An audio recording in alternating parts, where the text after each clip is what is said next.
Okay, so we're going to talk in this session about priorities. Okay, this is priorities means what do you do next and why? And if you want to think about what you do next and why, we argue you have to think about values and which groups you want to work on next, or which problems. So it's largely a question of values, it's also a question of feasibility. So this session and the next session is really thinking about, on your journey to UHC, what do you try to do next? Because there are lots of different options. There are many different possibilities, many different choices. This is one way that I like to think about the flagship approach, is that it's like 3 pillars or 3 stools, 3 legs on a chair, okay, like a stool. And one of them is technical. That's things like economics, epidemiology, the cost effectiveness. The next is ethical.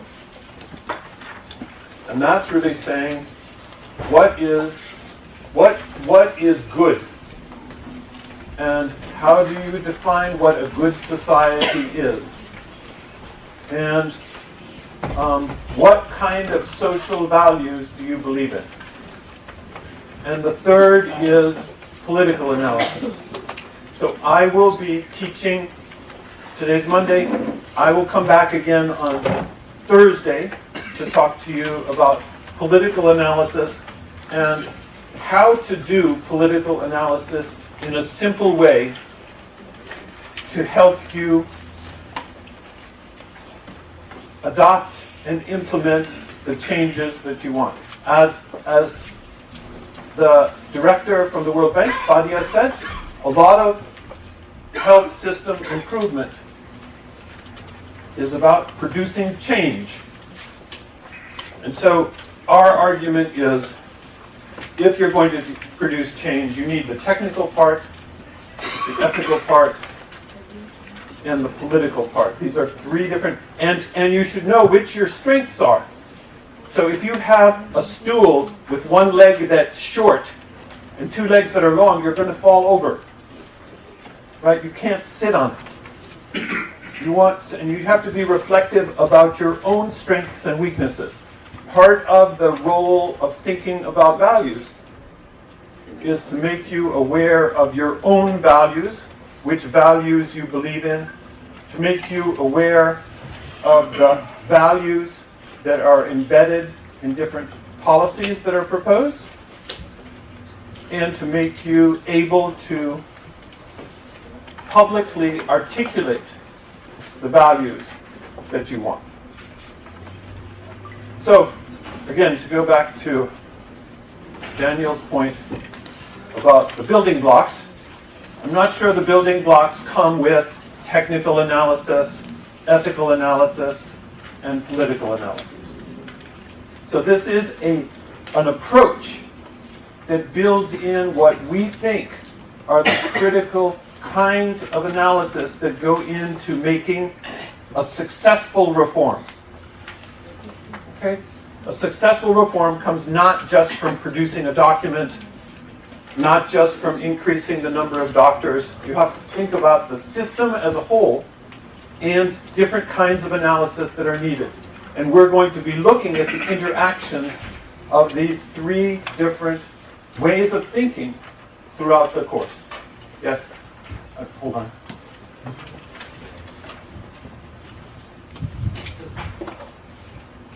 Your name? My name is Joachim, and I'm here member of the Kyrgyz delegation, although I'm from the German Development Bank, so basically a German. Welcome. Thank you very much. We all have multiple identities. Yes, we have. Looking at the 3 pillars of a stool, I would consider 3 pillars a bit more weak than 4 pillars. Could there be a fourth pillar as well, like the global pillar, global environment and health? So good question. Joachim, no? Yes, sure. So good question. Why not have 4 legs for your stool rather than 3 legs? So 3 legs is actually pretty stable. Okay? It depends on the terrain, of course, and it may depend on who's sitting on it, and how big the person or small the person, the height of the person. I'm not arguing that these are the only kinds of analysis that are needed. There may be others, but this is a good way of thinking about the basic kinds of analysis that are needed, and it's mainly to say technical analysis is not enough. We have to think systematically about values and think systematically about politics. And number 2, it's possible to do. How many people here have studied philosophy? Philosophy? Don't be shy. 1. 1? A long time ago. Yeah, okay. That counts. Okay? So part of what we are going to do today in the next, because the times are, I can't remember the times of when we stopped, because it's 11:25. So we have about 1 hour and 5 minutes. I'm going to give you a basic introduction to philosophy. Okay? Yes. Basic introduction. That is one of the goals. And to go back to the course, to show you how studying philosophy can help inform your thinking about health reform and improving the health system. Who has control over the Russian slides? Okay. I keep looking at the Russian slides and saying, I don't know where I am. I'm lost. Okay? Okay, so we're going to look at three parts for this session. We're going to look at the cube. We're going to look at performance goals. And we're going to look at applied philosophy. So we're not looking at all of philosophy. We're looking at a selected set of ideas in philosophy that we think are relevant and useful. Okay, so this is the cube. How many people are familiar with the cube? Okay? Okay? Okay. Any thoughts about this is how to move to UHC, right? What population is covered, what services are covered, and how much of the costs are covered by pooled resources. Sorry. Pooled resources. Okay. Any thoughts about the cube? What are your reflections about the WHO cube? Anyone like to? This is we are in Chatham House rules. That means you can say anything you want here. Okay? We can be critical. We can like something, dislike something. We're interested in knowledge. Remind me of your name again? Go on. Is it on? No. On. Doesn't show you how these elements interact with each other. Okay. Doesn't show you how the different dimensions interact. Okay? Anything else about the cube? Yes, remind me of your name. Sarosh. Yeah.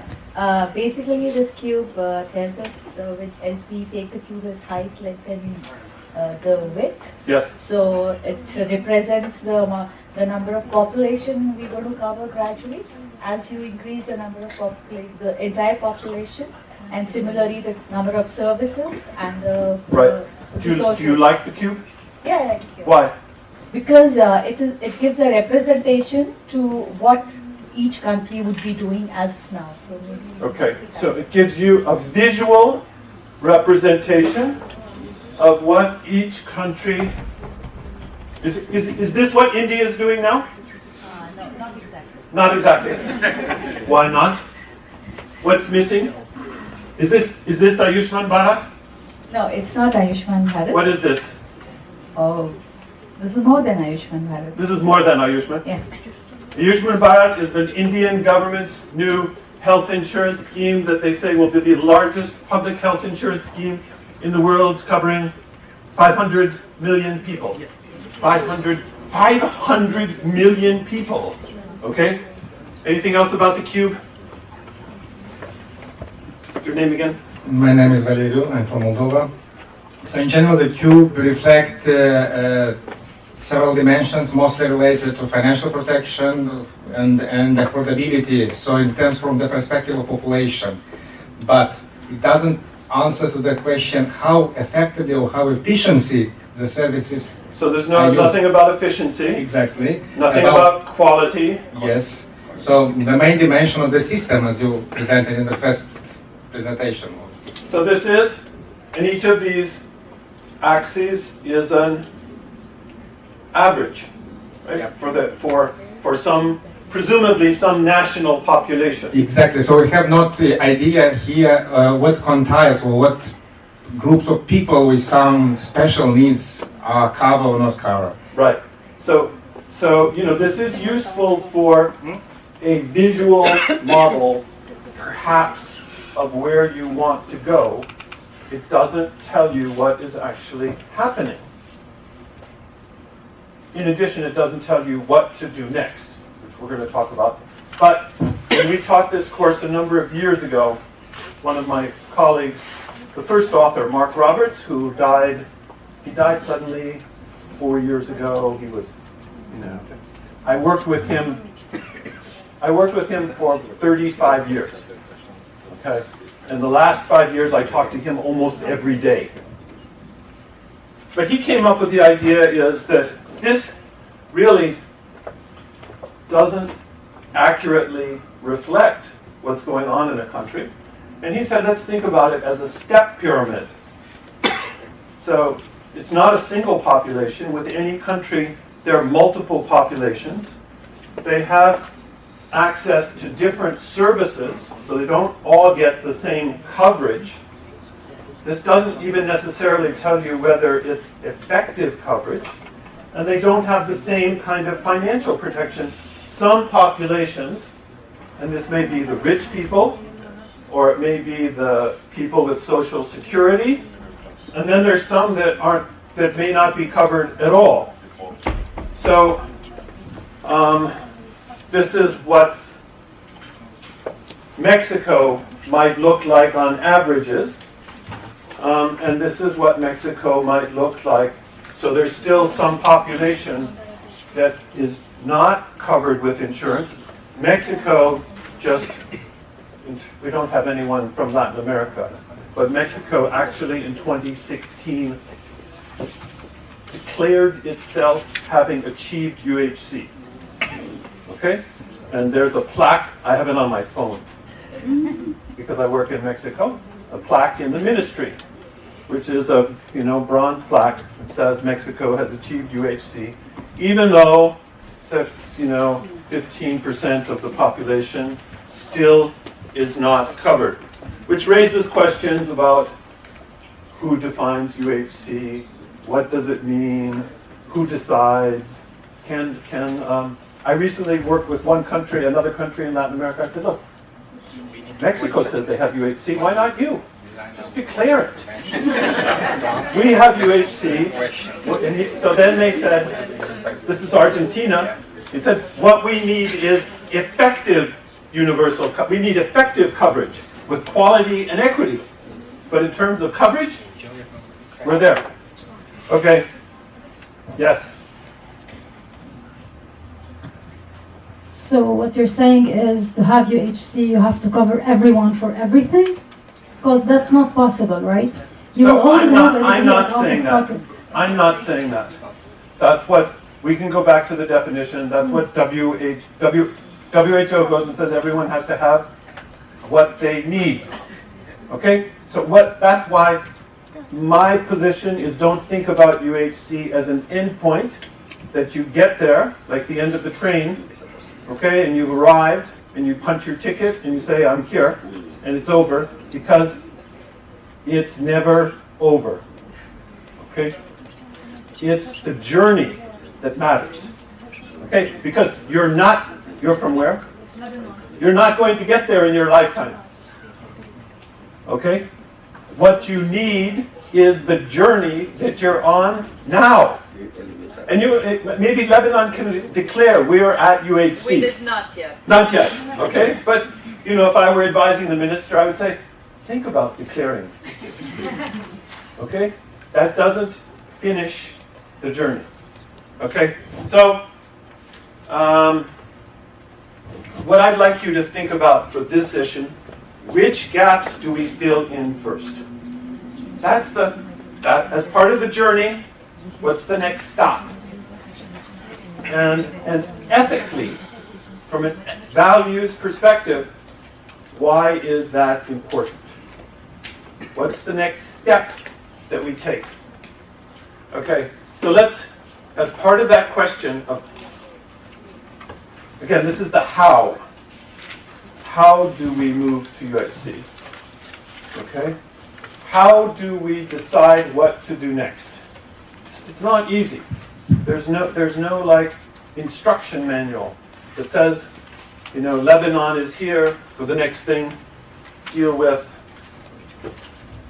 children, or deal with mothers, or deal with refugees, or deal with what is the next step. Are you responsible for people within your borders who are not citizens? Okay, there's an interesting ethical question that the United States is struggling with on a daily basis in some not very pretty ways. Okay, so we propose three ways of thinking about the ultimate goals. Health status. So, which aspects of health do you want to improve? Financial protection. So, in financial protection, we want to protect against the high costs of serious illness, as well as the low costs of regular illness. And we want citizens to be happy when they use the health system. Okay. That's subjective. That's subjective. Is there anything wrong with subjective? Is happiness, are you suggesting, Ibrahim, we shouldn't worry about happiness? Satisfaction? Would you like to go into the bathroom here and find it filled with dirty paper? No. Thank you. That's a minimum. That's what? Minimum. Minimum? Do you like hot coffee or cold coffee? Sometimes that way, sometimes. Do you like cookies? Do you like cookies? Ibrahim, do you like cookies? Sometimes yes, sometimes No. Okay. Do you like the choice of cookies? Choice. We're not forcing you to have two cookies. Okay? So, 1 year we gave this course in Japan. And people said they wanted, and we were doing it in a Ministry of Finance facility. The Ministry of Finance had very strict rules about what you could do in the course, in their building. Okay? So one rule was only cold drinks at the break. People were upset. They wanted hot drinks. They wanted hot coffee, and they wanted hot tea, not just coffee. Okay? So, you know, and then there was a question about the food at lunch. People wanted to know which food had meat, which food had pork. Okay? And so the providers were not, and the ministry was not used to labeling food according to contents. Okay, so we had to appeal to somebody in the building, who appealed to somebody in the ministry, who appealed to someone up in the ministry. We got approval. Satisfaction, how people feel, affects how people feel about a system, and it has consequences. it is subjective. There are ways of organizing it and thinking about it systematically. Okay, here's what Margaret Chan, the previous head of WHO, said. UHC cannot provide access to all possible health services. To answer the question about Lebanon from Margaret Chan, choices must be made, priorities must be set. There's no single ideal institutional structure. Each of your countries has to figure out your own set of institutions. Okay, so let's think about health status. There are different ways of measuring health status. We can think about burden of disease. We can benchmark. So you might take neighboring countries. You might take regions in your country to set goals. You might decide on a particular set of groups in your country where you want to improve their health status. And there might be some groups that are politically important. So measuring health status is not easy. You have to get data. You have to pay for better data. And you have to think about how technical people present data to politicians. Okay? And you have to think about different ways of tracking health status. Okay? And, there are simple measures. Simple measures may be less costly, but they also have less value. We have to think about groups, How do you disaggregate by gender, by income, by region, by program? It's like our figure of 1,000 years of experience. Doesn't tell us much, except that it's a big number. And you might look at them over time, and one of the problems is that the information that you want is often not available. Okay. Any thoughts about health status? Measuring health status as a goal? Any reflections on thinking? It is the most common goal that people think about for a health system. Think about a health system as producing something. And one of the obvious objectives is to produce health. Okay? Any thoughts about producing health from a health system? Okay? Next, financial protection as a goal. So here the idea is you don't want people to become poor if they happen to become sick. That's the basic idea. But when you start to think about protecting people against that risk, you can protect people against big risks, big costs, low probability, or you can protect people against high probability, low cost. Can someone give me some examples of low probability, high cost health risks? Renal failure. Okay. Any other thoughts about, yes? Cancer. All kinds of cancer. Some cancers are more predictable, but yes, cancer can be low probability, high cost. Other examples? Non-communicable diseases.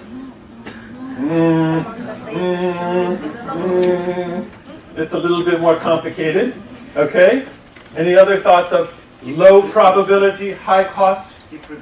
Hip replacements. Okay. Liver failure. Car crashes. Okay. How many people have been in a car crash? Okay. I was in a car crash. So look, we had out of what? How many people are we? 70 people? 60 people? 1, 2, 3, 4, 5, 6, 7. Okay. So like 10% unlucky. I was in a car crash that nearly killed me. Okay. Okay. In a foreign country where I had surgery in the Caribbean, surgery in Miami, surgery in Boston, all within 1 week. Okay. and I can walk. Okay? But that was high cost. Okay? High cost. Heart surgery, heart transplants, all of the transplant surgery, some of the new medicines, right? High cost. Okay? What about high probability, low cost? Flu. Okay? Common cold. What else? Allergies. Okay? Malaria in some endemic regions. Okay? Malaria in the United States? No, but in Nigeria. Okay? Other thoughts of low, high probability, relatively low cost? Gastroenteritis. You know, among the most common is back pain. If you look at the commercials on television at night, okay, 10 o'clock here, you'll see high probability, relatively low cost. So protecting, those are two different kinds of functions. Okay? And this is more of insurance.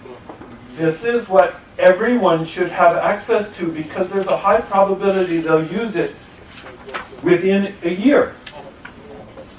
Okay? So, now, tracking financial protection is not easy because you need to know how much are households spending. You have to take into account different forms of costs. You have to look at how much households decrease their care because of the cost involved. And you have to assess the economic status of poor households. How many economists do we have in the room? Economists? Okay, so economists know about the challenges of actually doing these measures and tracking financial protection. And it costs money. Okay, figuring out how much people are paying is not simple. Okay, now we're on to satisfaction. So this gets us partly to Daniel's point. You know, what do people need and how does it differ from what people want? Okay, what people need versus what people want. Can you give me some examples of things that reflect what people need but may not be what they want? Exercise. Okay? Some people, not everyone has the same want for exercise. Some people are exercise fanatics, right? And obsessed, and some people avoid it. Okay? Any other examples of need versus want? C-sections. Okay? So they may not need it. The providers may want it. And in some cases, the women may want it, in some cases not. Okay? Other examples? Immunization. Wow. I mean, there's a huge global debate and movement by people who do not want. Okay? The so-called anti-vaxxers. Okay? Any other? Yes? Antibiotics? Antibiotics, people want them. Okay? Do they need them? So not always. And so figuring out when they need them and when they don't need them, and when it's viral, when it's bacterial, is tricky. This is another important characteristic of the health system and health services. People don't always have, or a lot of times don't have, the technical skills to know what they need or what their problem is, even though they may know what they want. Okay? So, and it's interesting, if you think about service delivery, people are better at judging service quality than clinical quality. So service quality means things like,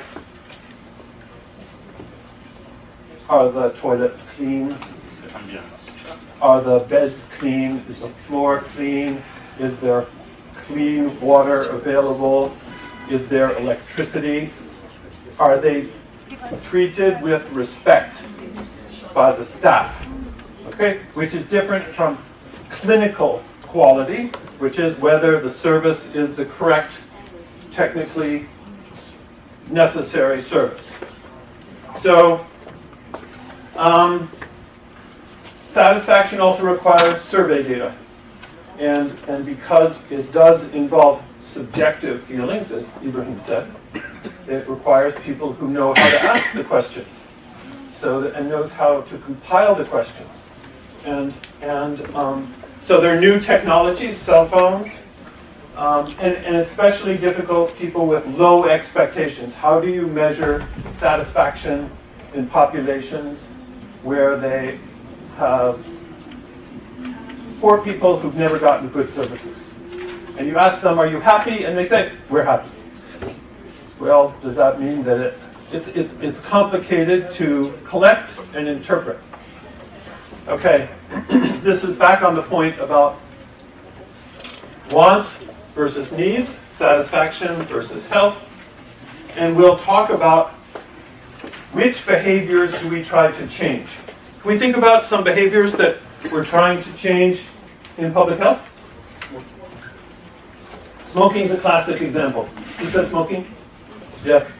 So, do you want to say something about how are we trying to change? First of all, we ban people from smoking in public places. Then we also introduce sanctions when they disobey. And in some cases, we try to also use incentives to ensure that people actually behave. Right. Taxes, okay, penalties. We can even have insurance premiums changed according to habits and smoking habits. Advertisements, lots of things. We're trying to change behavior, okay? It's not always clear which behaviors we should try to change, okay? Okay, and we have to think about equity. And part of what we'll do in the next section of this is think about different ways of thinking about equity.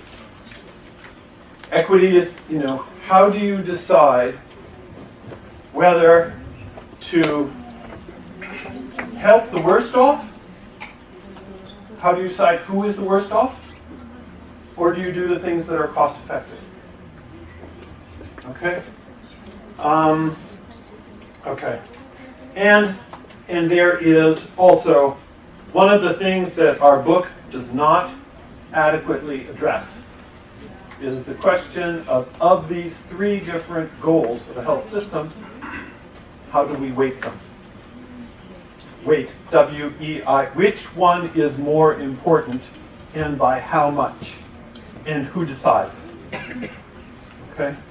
These are deep questions that have to do with ethics and politics. There is no single one right answer, and in some sense, we're going to ask you to choose a problem for your country to work on as part of the course, okay, as part of the exercise, and you have to find a way to defend why that problem. Okay? And we want you to think about performance problems, one of these three areas, as part of the exercise in the course of practicing what we're learning. Okay? So each of these three, we want to think not only about the average, but about the distribution. Okay? Okay, everyone stand up, take a deep breath. Okay? Because we're gonna, now we're, just stretch your arms, take a deep breath. Okay? Good. Okay, now you can sit down. Now we're going to do applied philosophy. Okay?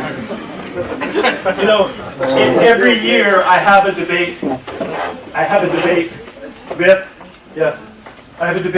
With some other people involved in the course whether we should do this. Okay? And my argument is these ideas, the terms that you're going to learn now may seem odd and different and difficult, but they are part of the debate about what should we do with health systems. What should we do with societies? And it's important to have some familiarity. Joachim? Sorry, I don't want to interrupt you, but briefly going back to these three qualities: health status, customer satisfaction, and financial protection. I think for financial protection as well as for health status, it is more or less possible to find rational or evidence indicators. What about satisfaction? If you ask populations, let's say in the Kyrgyz Republic, also in my country, and ask them how are they satisfied, both of them at all levels will mostly complain and refer to previous earlier times where things had been better. Now, what is a rational reference point for satisfaction? So I don't have an answer to a rational reference point, but it's really important for populations to believe that things are getting better and to have a feeling that their complaints are being addressed. And satisfaction affects also the structure of things that are reimbursed in the health system. So, for example, in Germany, my understanding is that, at least in the past, some things like visits to spas were considered appropriate reimbursement for the health system. Right?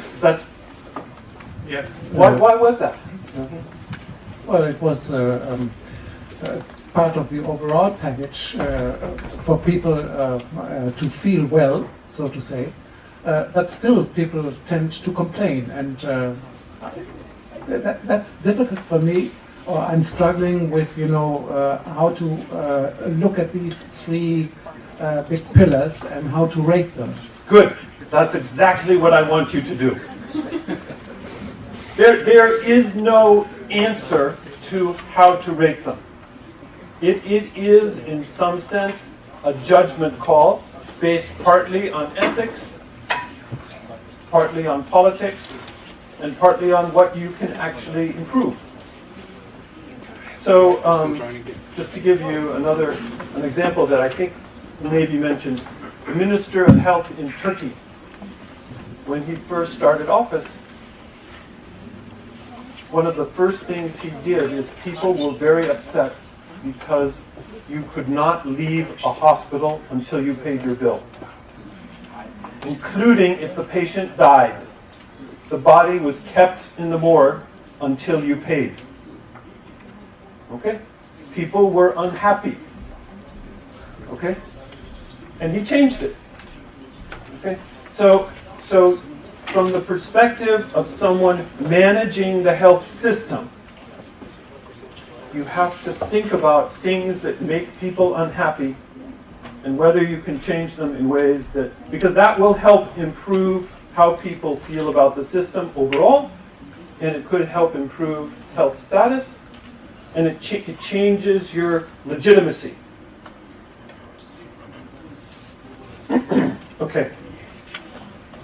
Okay. So, applied philosophy. So we're going to think about three different kinds of ethical argument about what do we do next. First is rights. That's where individuals start. Next is consequences. So that's where individuals end up. And the third is virtue. That has to do with individual character. And the words that we're going to use, so we're creating our own vocabulary here. I think you all got a glossary. Did you get a glossary? The glossary we put together last summer with assistance from USAID. It's one of the products of a set of reflections about the course. So we're going to look at each of these and think about what they mean in moving towards UHC. Okay? Liberalism. Each of these has its own different subsets. So this says, liberalism says, a good society gives individuals a chance to make their own choices. and that there are a certain set of rights that go to the individual, and that this is a starting point. That I, Michael, have rights, and I decided if I want to grow a beard, I can grow a beard. If I want to not go to college and work as a baker, it's my right. Okay? Now, there are two different kinds of rights. So there are negative rights, which says you have the freedom to control one's own property, my own self. I can decide how I dress, I can decide what I eat, what I work, and the state, the government, should not interfere with my right to decide how I'm going to dress or how I live, what I say. Okay? Positive rights said the state has an obligation to help me with certain minimum levels of goods. A certain amount of money, a house. The state provides education. I went to public elementary schools, public high school. Those are paid by government. And a right that state should provide health. So those are two different ways of thinking about rights. The state doesn't interfere with what I want to do, and the state has an obligation to give me certain things so that I can start my life and lead it the way I want. The first group is called libertarians. Those are people who say that those are politically center-right. The government should not interfere in individuals' lives. And we're going to call the other group egalitarian liberals, people who say that you should give people goods in order to get them started in life. The more positive rights that you provide, the more you have to infringe on the negative rights, the property rights of people. Because it's redistribution. It's taking from rich people like Ibrahim and giving it to me, Michael, right? Okay? Through taxing, or the other way around. Okay? Okay. So, can you think about how the debate about moving towards UHC and health system performance, any examples of rights? Yes? Can I talk about the United States? You can talk about the United States. So yeah, Please. I noticed that the values of the society here in the United States is very focused on negative rights. They're so obsessed with negative rights that sometimes they leave a lot of people behind. And I think this is the core of the issue of why people label UHC as something that's against being American. Okay, so let's say that at this moment in time, there's a dominant political group that is very much libertarian, and there's also a group that is more an egalitarian liberal that believes in redistribution, which is currently not dominant, not in power, and hopefully we'll see. Next Tuesday is national elections. What happens? Okay, but a large part of it is about a large part of the polarization in this country right now is around this question of what kinds of rights and what is the role of government. Any other examples? Let me just say, when we use countries as examples in this classroom, we are not doing it to criticize the people of that country or that country per se. So feel free to criticize the United States, but when we refer to other countries or examples, it is not with the intent of criticizing them, but of furthering our understanding. Okay, so our goal in this setting, my goal in thinking about the course is knowledge and learning. Yes? If I were to give the example of Lebanon, I think that as a culture we're more inclined to focus on positive rights in the sense that we believe the government is responsible to give us everything. Give us healthcare, give us education, etc. And consistently the government is sort of disappointing in that, but also due to the unrealistic expectations of the population that are not willing to pay the price. Because as you said earlier, the more the government has to give, the more it should take away. It has to come from somewhere. Exactly. Okay, good. Other thoughts of rights and UHC?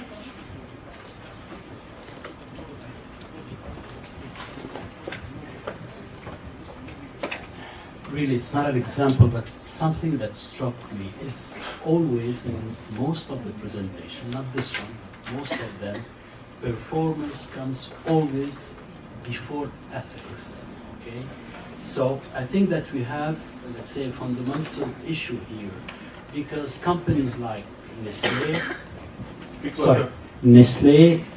Pfizer, or PepsiCo can really have an influence on the insights and on the behavior much more than governments or international organizations for something as crucial as health. So the question is... What's your point? The question is, can we put health at the same level as economy or security? Okay, so Man has lots of different points here. One is many courses for thinking put performance before ethics, where we're putting ethics as part of defining performance. Thank you, that's an important point here. You can't decide on performance if you don't have clear what your values are. Then he said, well, what do we do about powerful private companies that may have more of an influence on performance than governments? And I would say that this is a struggle that every country is engaged in, and we'll talk about that in terms of regulation.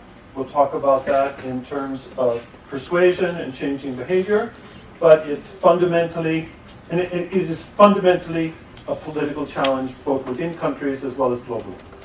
Okay. Anyone else who has some thoughts about rights? Do companies have rights? Okay. Man? Do companies have rights? Right? And so that happens. Regulating rights, and they need to pay taxes. And how are those rights defined? And it varies by country as well as globally. And so this is questions like, does UHC, Daniel, does UHC mean that people have rights to heart transplants? No? No? Yes, no. Yes, no, no? Yes, I mean, no. Because when you said UHC, we have to define that which are essential services that everybody... Okay. In Ethiopia, it's not what do people have rights to? So the right to get the essential health service. The right to essential health service. On the package. Defined on the package. Yes, okay. Exactly. So that's really interesting. So we'll talk about packages. Packages are defining rights. Are those negative or positive? I think more of positive. They're positive. That says the state has an obligation to collect resources and provide services. Can someone give me an example of a negative right in UHC? As it affects health? Yes. Your name? Julia Mensah. I have a quick question in terms of the negative right. Can my right to smoke be a negative right or a positive right? Because I know that my smoking impacts other people's health, but I also feel like, well, I should smoke if I want to smoke. So this is really interesting, right? So negative rights are typically referred to as, I have the right to do something as long as it does not affect the well-being of another person, and the state should not prevent me. So if you go outside and smoke, that's okay.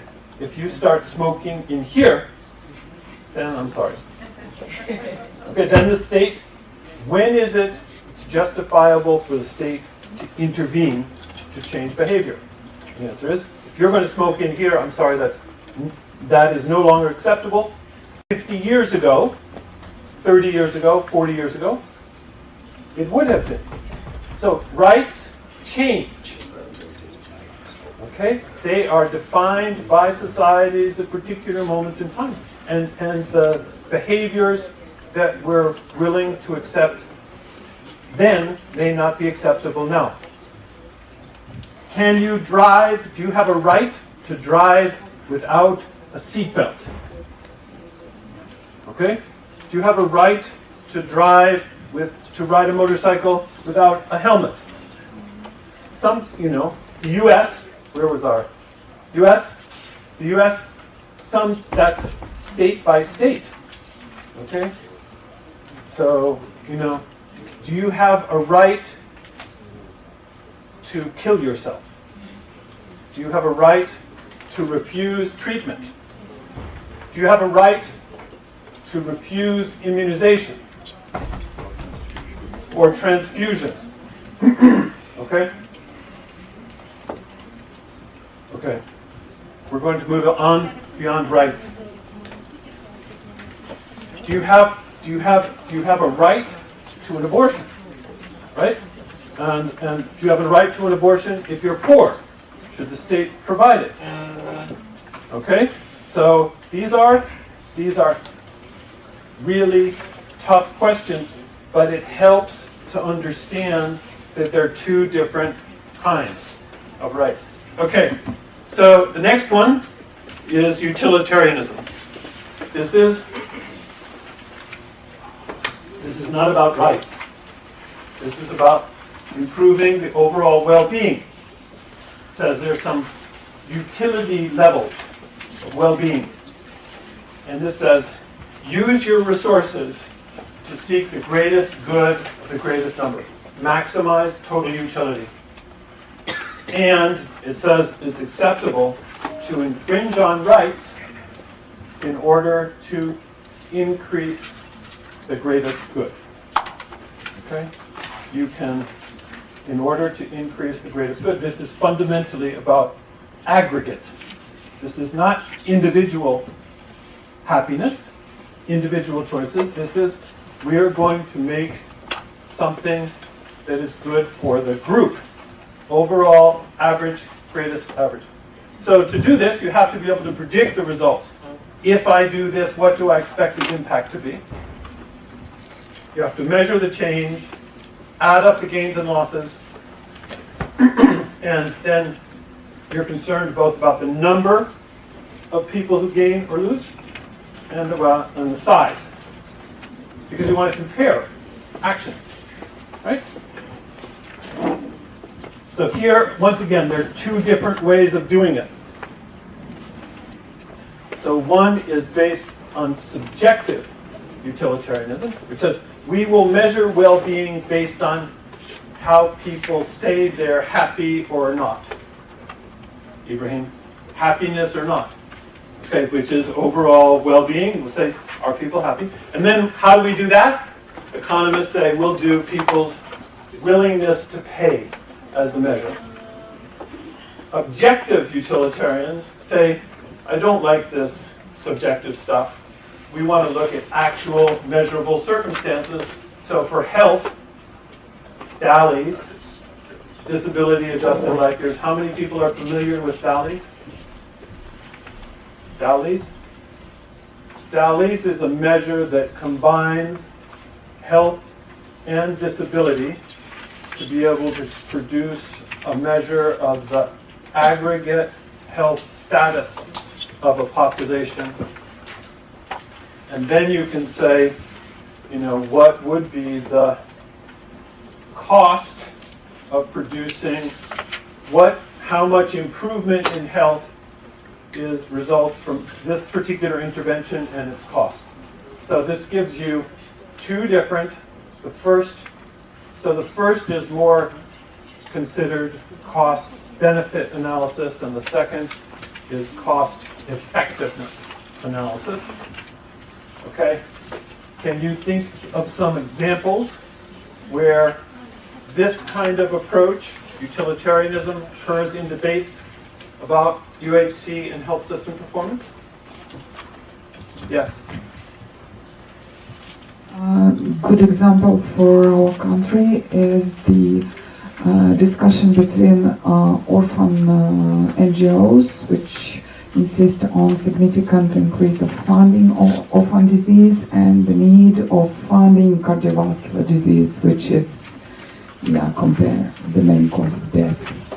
So the question is, how much money do you put into cardiovascular disease versus the orphan diseases, which are small populations with small numbers of people, may be intense problems, health problems, but if you add them up, it's much smaller than the burden of cardiovascular. But they create such a big noise that it's much higher, the noise from the orphan patients than from cardiovascular. Okay, so that is the public debate, but a cost, which analysis would this be? This would be objective. This is objective utilitarianism. Okay? It says that by putting this money into cardiovascular disease, you get more of a positive health impact than putting it into orphan diseases, which is maybe it's 100,000 people or 200,000 people with cardiovascular with significant health improvements versus 5 people with some, okay? Any other examples of utilitarianism in debate? This is really important. This is incremental. You have money to spend in your health system. Which population do you spend it on? And how do you decide? Okay? Just to go back, the egalitarian liberal would say, those people with the orphan diseases are the worst off in society. They have a terrible problem. Our obligation as egalitarian liberals, from an equity perspective, is to help the worst off first. Okay? We can get into debates about who's the worst off, but those, for example, kids with orphan diseases were unlucky. They have terrible lives. Even if the aggregate impact is much smaller than cardiovascular disease, we should put our money into helping those kids, not cardiovascular. Okay? Any other examples of utilitarianism in debates? Immunization. Okay? What's the argument? In terms of cost effectiveness, it is much cheaper on the long run if you invest in immunization, providing all the immunization services, i.e. the commodities, the services, to prevent diseases. One, that will increase life expectancy. 2, less cost on secondary care. Then, compared to? The cost of the immunization. The cost of immunization is cheaper than? Compared to 1, the loss of lives that will happen at the end. 2, the cost of managing those diseases. Right. So this is classic cost effectiveness argument for immunization and for many forms of prevention. That prevention is more cost effective than waiting for people to get the disease and the cost of treating them or the loss in lives that happen. Okay? Any other examples of utilitarian approaches in debates about UHC? The primary health care role of the gatekeeper, as is presented, very important in terms of cost effectiveness, in terms of access, and in terms of prevention. Good. So this is a question, it's a tension between the individual's right to choose where they get treatment versus, right? So I have a cold. If I want to go to the emergency room at the university hospital to see the best doctor in the world to treat my cold, that's my right. Versus cost effective, you go to the health center first, and if it turns out that you have your cold is actually not a cold, but you have lung cancer, then you can go to referral system. But that, it's interesting here, it changes the role of the state with regard to individual behavior. Okay? Any other? Yes?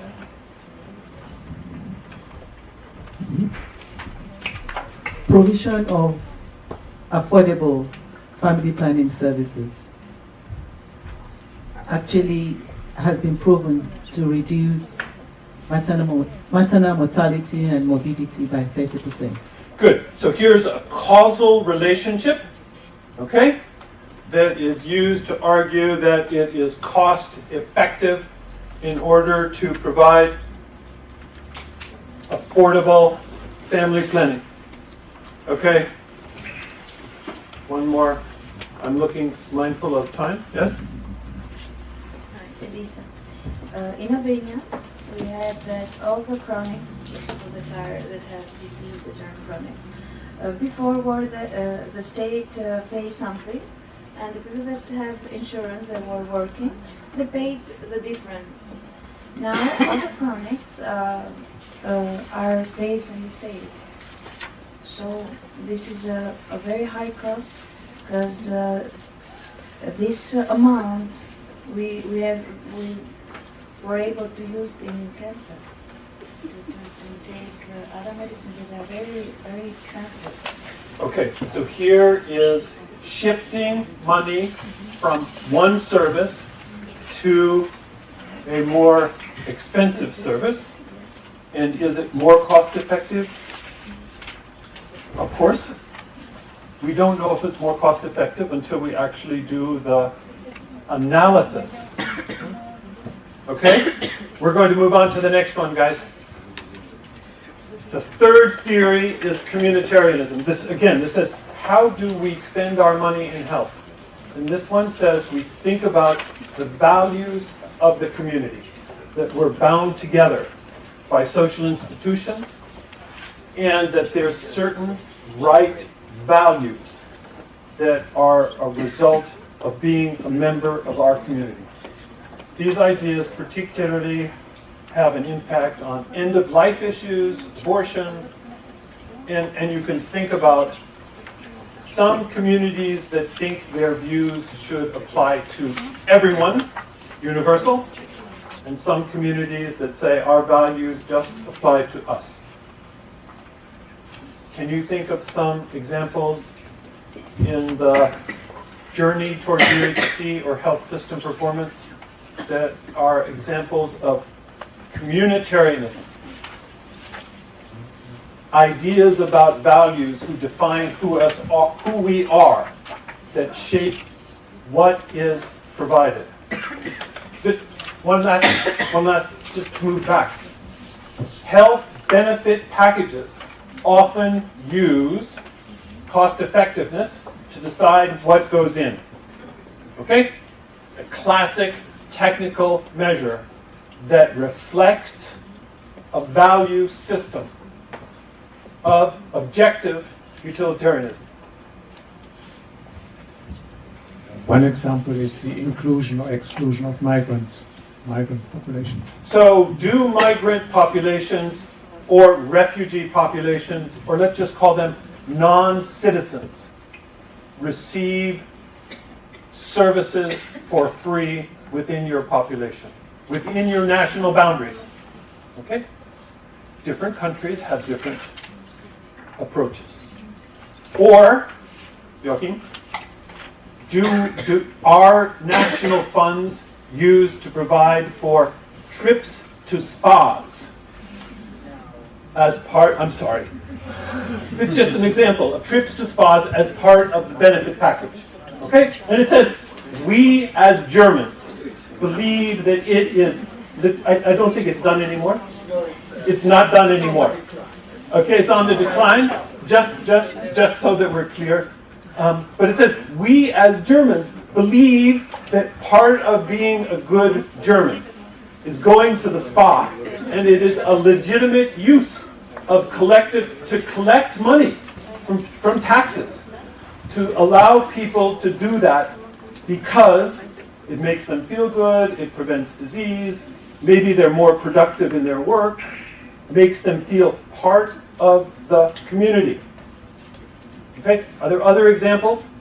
Do you think of other examples of areas in the health sector or the journey towards UHC that are affected by social values? Yes? The giving of health care to very small children, mainly under 5 and the very pregnant women. We look at it as a social function because these are the vulnerable. So it's defined as a value of the community, who we are, that we give special attention to women, or, some countries in moving towards UHC have given free care to pregnant women or to the elderly, or an example in East Asian countries, again. So I've done work in Japan for 47 years. Okay, so I have a long history of a relationship with Japan. And I also speak Japanese, and you can ask our friend here, I think my Japanese is acceptable. So in Japan, they reimburse traditional medicines. Okay, traditional medicines are part of the reimbursable benefit package for pharmaceuticals. Okay, that is part, it says this is part of our history, part of our culture, part of who we are. Okay?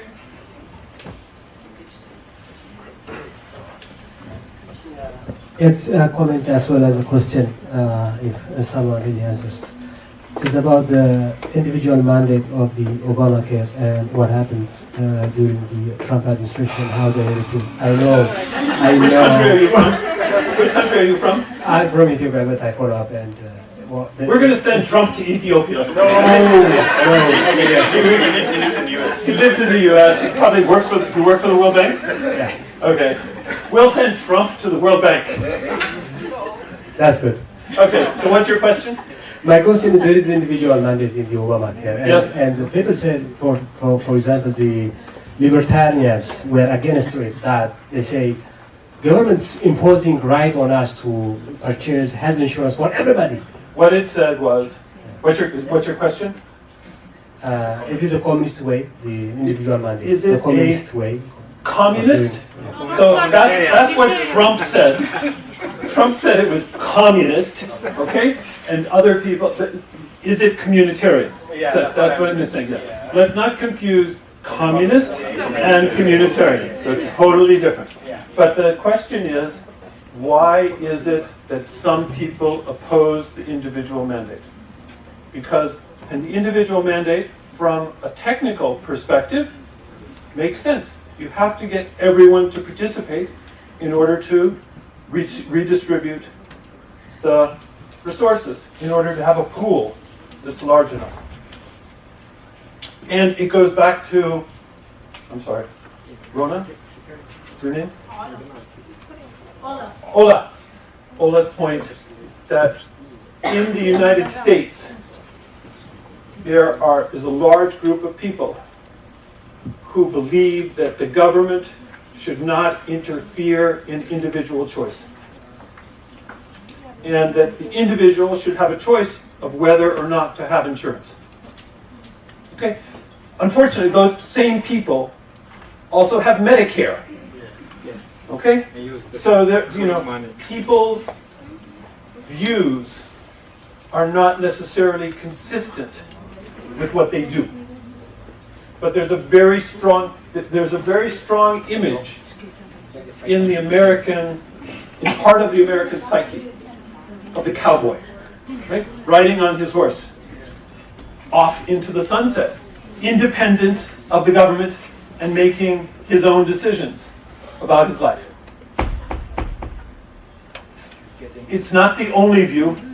It's in great tension right now with people who believe that the role of the government is to collect resources and redistribute them to help people who are worse off and give them the right to have a better life.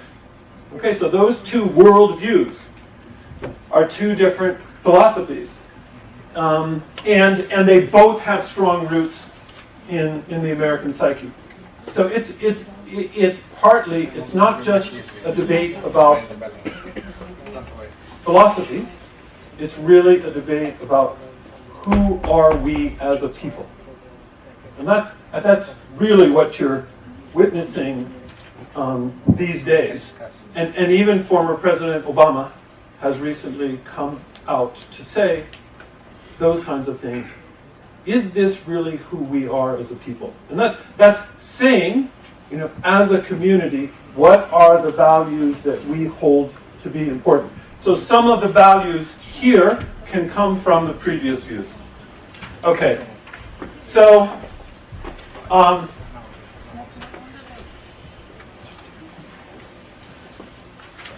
the central point here is that the ethical views that you hold have consequences for the policy that you design. So someone who believes, like an egalitarian liberal, that we should help the worst off, we should raise them up, that will seek to give a minimum level of care and financial protection to people. Objective utilitarians will use cost-effective criteria. There are instances where the most cost-effective action also helps the worst off. Okay? It's not always true, but it does happen. And subjective utilitarians say, let the market decide.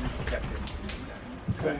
We should let people spend the money as they see fit to get what will make them happy.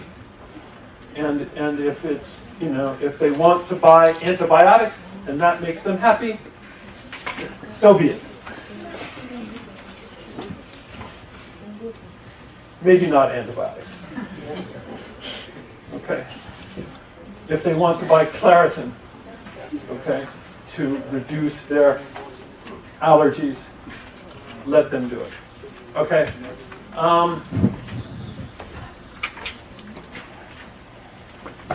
Okay. So, priority setting requires setting goals. It requires choosing problems that you believe are ethically important. You can't meet all needs, even if you can define the needs. As Daniel said, there are more needs than any society can possibly meet. You have to make choices. When you make choices, you benefit some groups and disadvantage others. Your selection of values affects your design of policies, and the policies that you design have values embedded in them. And a health system is not based on a single set of values. It's often multiple values combined in odd, sometimes inconsistent ways. Okay, for the next session, this is what we're going to talk about. Have you guys read this case that's called Step Towards UHC in Ottomania? You have to read this, especially the last 2 pages, for us to have this discussion in the next session. How many people have read it? Read it? Okay. Please look at it, especially the section that says options for reform.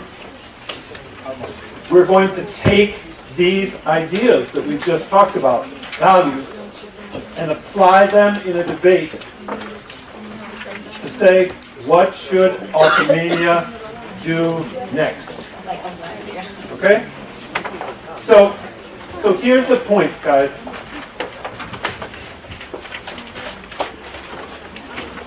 Philosophy uses new words that sometimes seem difficult, but they are relevant to understanding the values in a society, and they're relevant to deciding what is important and why is it important about what you do next in your journey towards UHC. Okay, so we've got 15 minutes again for the next break.